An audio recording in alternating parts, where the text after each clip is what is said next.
고린도후서 6장 1절로 10절 말씀, 우리가 하나님과 함께 일하는 자로서 너희를 권하노니 하나님의 은혜를 헛되이 받지 말라. 이르시되 내가 은혜 베풀 때 너희에게 듣고 구원의 날에 너를 도왔다 하셨으니 보라 지금은 은혜 받을 만한 때요 보라 지금은 구원의 날이로다. 우리가 이 직분이 비방을 받지 않게 하려고 무엇에든지 아무에게도 꺼리 끼지 않게 하고 오직 모든 일에 하나님의 일꾼으로 자천하여 많이 견디는 것과 환난과 궁핍과 고난과 매 맞음과 갇힘과 난동과 수고로움과 자지 못함과 먹지 못함 가운데서도 깨끗함과 지식과 오래 참음과 자비함과 성령의 감화와 거짓이 없는 사랑과 진리의 말씀과 하나님의 능력으로 의의 무기를 좌우에 가지고 영광과 욕됨으로 그러했으며 악한 이름과 아름다운 이름으로 그러했느니라. 우리는 속이는 자 같으나 참되고 무명한 자 같으나 유명한 자요 죽은 자 같으나 보라 우리가 살아있고 징계를 받는 자 같으나 죽임을 당하지 아니하고 근심하는 자 같으나 항상 기뻐하고 가난한 자 같으나 많은 사람을 부요하게 하고 아무것도 없는 자 같으나 모든 것을 가진 자로다.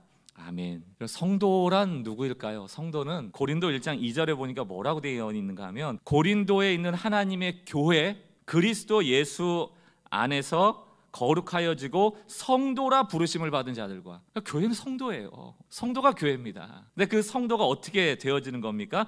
예수 안에서 거룩함을 당하는 겁니다. 거룩하여지고. 그러니까 여러분 우리가 거룩해지는 성도가 된다는 것은 중세시대의 성인, 믿음이 큰 사람이 되고 또 교회 안에 믿음이 적은 사람이 있고 이런 차별과 계급으로 나누어지는 것이 아니고 하나님의 부르심과 예수 그리스도 은혜 안에서 거룩함을 당하는 게 성도예요.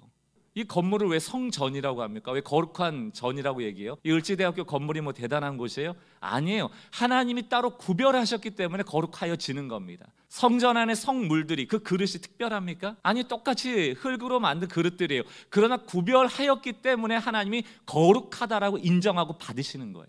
똑같은 그릇이에요. 우리가 성도라고 불리울 수 있는 유일한 근거는 하나님의 은혜예요. 그 은혜가 동일하게 우리에게 부어진 것입니다. 고린도전서 1장 29절에 뭐라고 되어 있습니까? 이는, 이게 이는이라는 게 뭐예요? 사람들의 자격과 공로 가지고 구원하신 게 아니고 은혜로 구원하신 것은 아무 육체도 하나님 앞에서 자랑하지 못하게 하려 하십니다. 누가 좀 더 낫다고 자랑을 하겠습니까? 오늘 특별히 먼저 본문의 배경을 좀 볼 필요가 있습니다. 고린도 교회에 간 사도 바울이 항상 공격받았던 게 이제 두 가지입니다. 하나는 너 예루살렘 교회에서 이렇게 전도하고 다녀도 된다라는 추천장을 받았어. 또 하나는 너 사도 맞아? 이거 두 가지예요. 그 당시 예루살렘 교회가 추천한 사람이 아님에도 불구하고 곳곳으로 다니면서 전도하고 복음을 전파했던 사람입니다. 그러니까 주변에서 자꾸 공격하는 거예요. 너 사도 아니잖아. 너 추천받은 사람 아니잖아. 고린도 후서 3장을 봅니다. 우리가 이렇게 말하는 것이 우리 자신을 치켜 올리는 말을 늘어놓는 것입니까? 아니면 어떤 사람들처럼 우리가 여러분에게 보일 추천장이나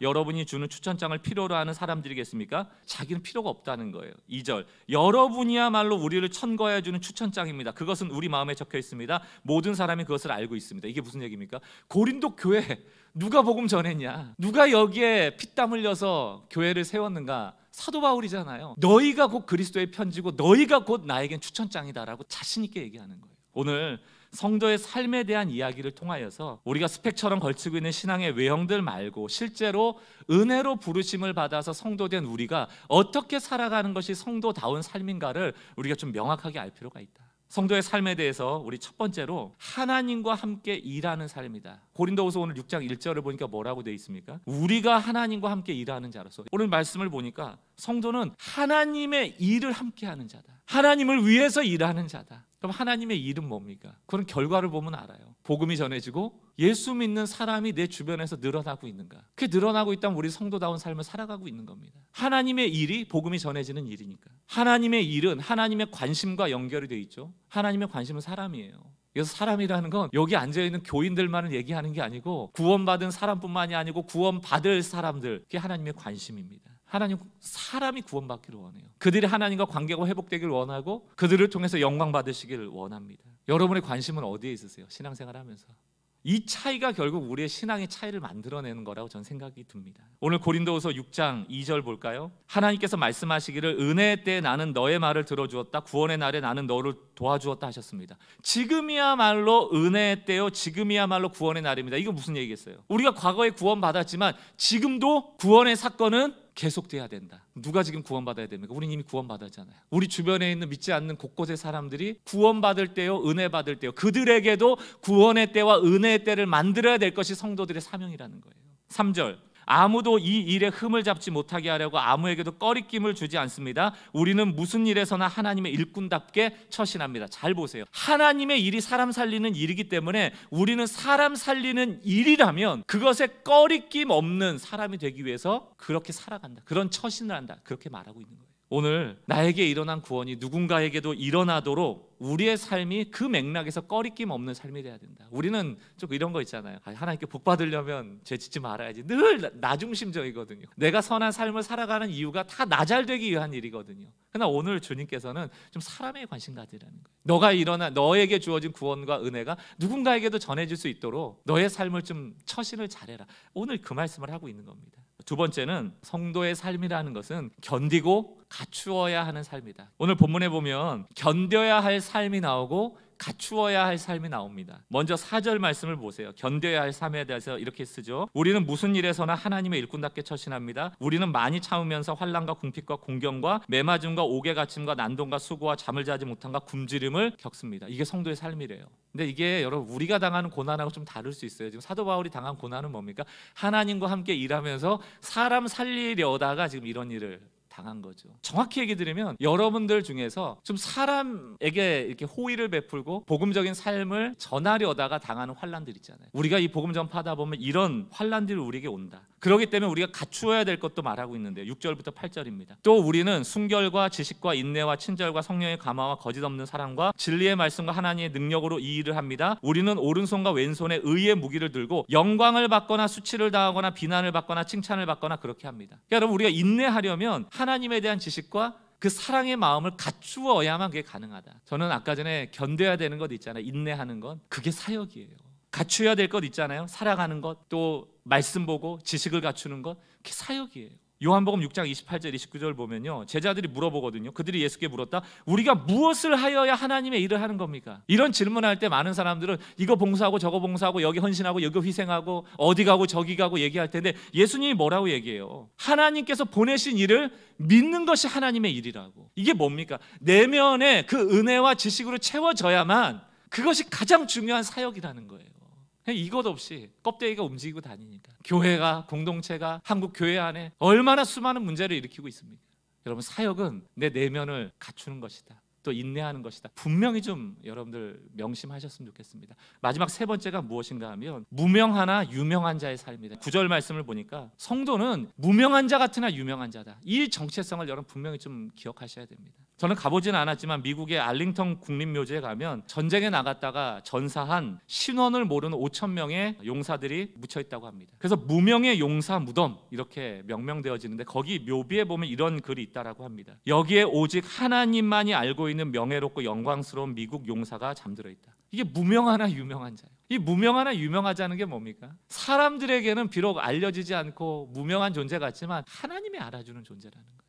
성경에 보면 삼무가 늘 등장합니다. 그게 뭐냐면 이름 없는 거 좋아해. nameless, 또 fameless, 유명하지 않은, 명성이 없는, faceless, 얼굴 없는 이런 존재들이 성경의 밑바탕에 깔려 있습니다. 이름도 모르는 하나님의 종들이 많고요, 얼굴도 모르는 사람이 있고요, 명성이 높았던 사람이 아닌 사람들도 많죠. 2인자, 3인자도 엄청나게 많습니다. 천국에 가서 과연 그 사람들만 칭찬받을 것인가? 전 아니라고 생각합니다. 어쩌면 시골에 한 명도 성도가 없는 것을 지키고 있는 전도사님, 목사님들 계시거든요. 그분들에 대한 하나님의 평가가 우리가 생각하는 것과는 다를 겁니다. 창세기 11장 4절을 보세요. 또 말하되 자 성읍과 탑을 건설하여 그 탑 꼭대기를 하늘에 닿게 하여 우리의 이름을 내고 유명해지자는 거예요. 그게 죄성의 근원이거든요. 예수님은 빌립보서 2장에 보면 모든 이름에 뛰어난 이름임에도 불구하고 그 이름을 버려버리잖아요. 이름 없는 비참한 종으로 오셨잖아요. 근데 왜 우리는 그토록 이름을 원하고 명성을 원하고 얼굴이 드러나는 것을 원할까? 마가복음 1장 35절, 예수님이 한 동네에서 치유 사건을 많이 일으켜 주시니까 유명해졌잖아요. 그러니까 제자들이 새벽부터 온 거예요. 37절 보면 예수님을 만나서 이르되 모든 사람이 주를 찾나이다. 이게 뭡니까? 지금 유명해져서 사람들이 가득 모여 있는데 예수님 빨리 그곳으로 갑시다라고 모시려고 새벽부터 온 거예요. 그랬더니 예수님이 뭐라고 얘기합니까? 이르시되 우리가 다른 가까운 마을로 가자. 떠나버리시는 거예요. 사람 지금 여기 엄청 모여 있는데 나는 유명해지러 온 게 아니고 복음을 전하러 왔다는 얘기입니다. 교회가 존재하는 것은 부흥하려고 있는 게 아니에요. 큰 교회 되고 유명한 교회 되고 유명한 목사 되고 알려진 교회 되고 그 안에 내가 소속되어서 나 어떤 교회 다녀 라고 얘기하는 것을 기쁘게 여기고, 그럼 뭐합니까? 내가 성도됨의 삶이 없는데. 청년들 대상으로 설문조사한 내용이 요 근래 나왔습니다. 세 가지만 좀 소개를 해드릴까요? 한국 사회 현실에 대한 인식. 돈이 최고다 92.3%, 계층이동 불가능하다 86%, 이 세상 불공정하다 85%, 착하면 손해본다 84%. 이게 기독교 청년이에요, 여러분. 또 하나, 성경적 삶이 현실적으로 가능한가? 성경 말씀 지키면서 사회에서 성공할 수 없다 40%. 나는 살아가면서 성경대로 사는 사람을 본 적이 없다 60%. 기성세대가 도대체 교회에 남겨놓은 유산이 무엇일까? 없다는 거예요. 마지막, 신앙과 교회를 계속 지속할 것인가? 신앙생활도 계속하고 교회도 계속 출석하겠다는 사람이 절반밖에 안 됩니다. 그 나머지 사람 중에 많은 사람들은 내가 신앙은 유지하겠지만 교회는 안 갈 거다. 또 어떤 청년들은 나는 신앙생활은 안 할 거다, 하지만 교회는 가줄게. 이거 얼마나 비참한 일이에요. 또 어떤 4% 정도는 난 신앙도 생활도 안 하고 교회도 안 갈 거예요. 도대체 한국 교회 안에 무슨 일이 있었길래, 무엇에 병들어 있을까? 결론은 성도다운 삶이 보여지지 않는다. 교회가 착한 일 얼마나 많이 해요. 교회에 헌금 가지고 얼마나 많은 단체와 세상에 도움을 줍니까? 그런데 왜 이렇게 불신과 욕을 먹을까요? 우리가 지금 엉뚱한 짓 하고 있는 거예요. 사실은 성도 한 사람 한 사람이 자기 가장 가까운 가족, 가장 가까이 사는 사람, 친척, 직장의 동료, 그 사람들에게 성도 다움을 보이지 못한 채 교회라는 그냥 조직이 유명해지고 사회를 돕는다고 해봐야 사회는 안 바뀌더라는 거예요.